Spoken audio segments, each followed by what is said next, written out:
Our thinking influences our behavior, which in turn is what changes our experience emotionally and pragmatically. So when you learn how to think better, when you are in possession of thinking tools and communication tools, which is what the framework is, that's how you liberate yourself. The unexamined life is a life without thinking.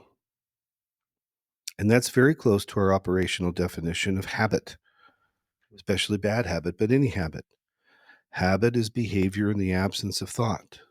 So if you want to break a habit, if you want to establish a new habit, what do you have to do? You have to restore thought.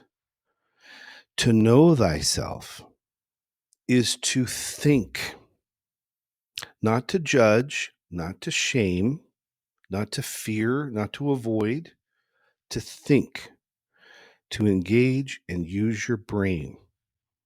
The examined life is the life where you know yourself. And that's a lifelong journey. It's a lifelong journey, whether you're in therapy or out of therapy.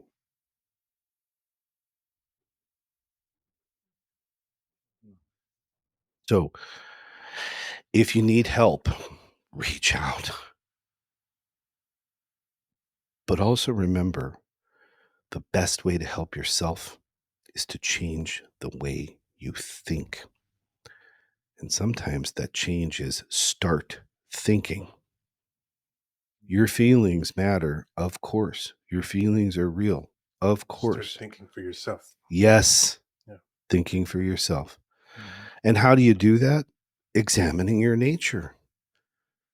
You know what your rules are, whether you know it or not. You know what your values are. The thing that's likely in the way is A, you haven't thought about it, or B, you're not accepting it. You're not acknowledging that that reality exists. You believe someone else's rule that you shouldn't think that way or feel that way or have that value or that need. And so many of you think you're bad if you have needs. I mean, that's how basic we often have to get. People are so committed to making sure that they're not needy that they're trying to talk themselves out of even the possession of needs.